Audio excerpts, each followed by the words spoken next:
एक बार रहीमदास जी ने सुना कि श्री ठाकुर श्रीनाथ जी महाराज बड़े सुंदर हैं और बहुत कृपालु हैं, रिझवार हैं।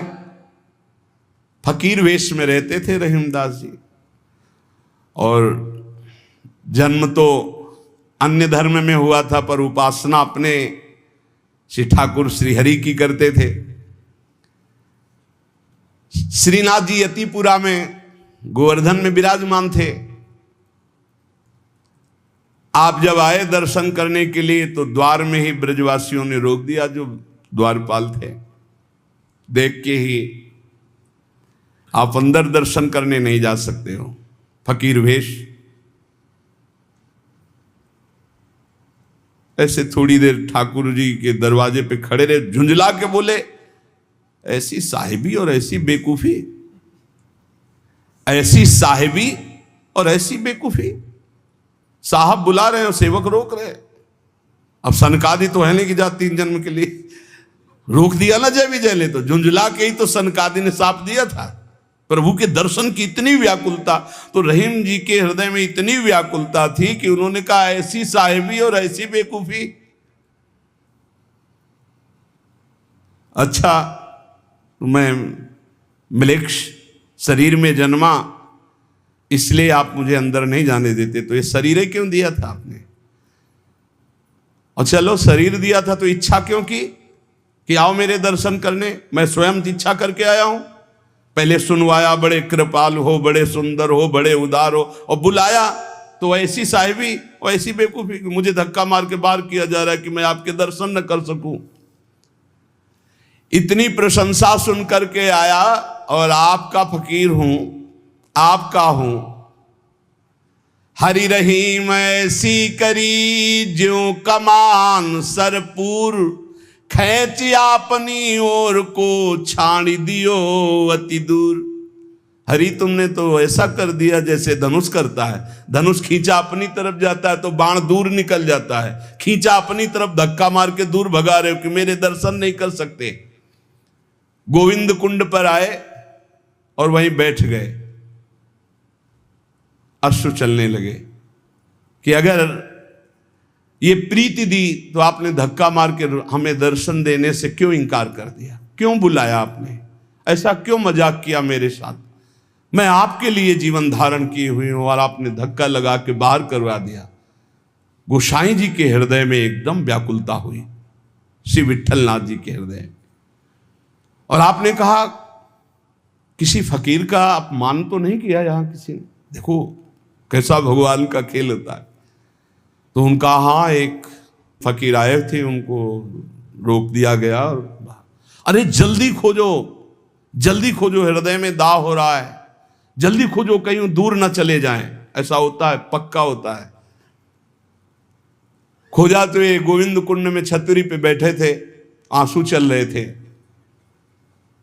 दौड़ के जाके बताया, और 1-2 पार्षद वहीं रुके रहे कि जाने ना पावे कि वो फकीर तो बैठे गोविंद कुंड में। श्रीनाथ जी ने स्वयं कहा, जल्दी ले जाओ, प्रसाद मेरा ले जाओ, उनको पवाओ जा करके।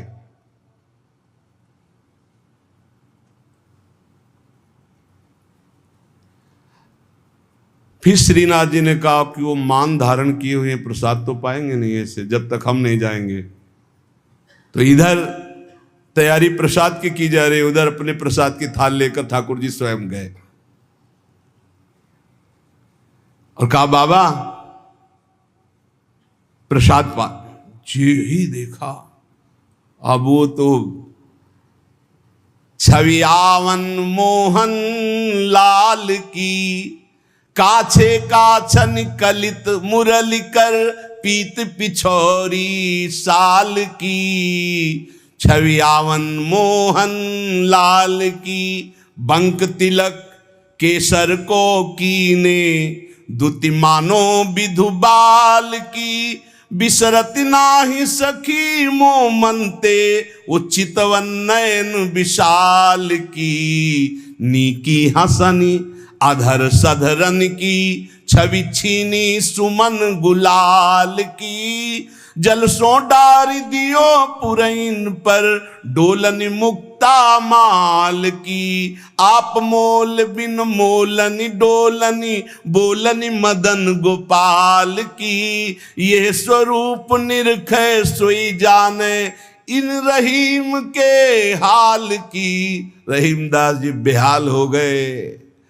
मंद मुस्कान तिरछी चितवन अलबेली चाल है बाबा काहे को रो रहे हो, है प्रसाद पाले। कमल दल नेत्रों में नेत्र मिला के देखे, वहां तो धक्का लगा दिया, यहां स्वयं चल कर आ रहे हो। कमल दल नयनन की उन्मान बिसरत नाही सखी मुंह मनते मंद मंद मुस्कानी। कमल दल नयनन की उन्मान, नजदीक आए, पालो प्रसाद। उन्होंने कहा खैंची चढ़न ढीली ढरनी कहो कौन है रीत। आज काल मोहन गही वंश दिया की रीत। वाह महाराज बड़ी विचित्र है आपकी लीला। पहले धक्का मारकर बाहर भगा देते हो, अरे वहीं दर्शन कर लेने देते, आपको यहां आने की क्या जरूरत थी। धक्का मारा क्यों, हटाया क्यों जब आना ही था। आपकी रीत समझना बड़ा कठिन है। थाल सामने रख, बाबा मेरे भोग की थाल है, पाओ। ये प्रीति देखते हैं, सिर्फ प्रीति देखते हैं। पीट करके ऐसे बैठ गए, नहीं पाऊंगा। आपने धक्का क्यों लगवाया, दर्शन करने के लिए बुलवाया, फिर धक्का लगवा दिया कि नहीं तुम अंदर प्रवेश नहीं कर सकते। ठाकुर जी मना रहे हैं, बाबा पालो पालो। और बस जे भी ऐसे दोबारा मुड़े अंतर्धान हो गए।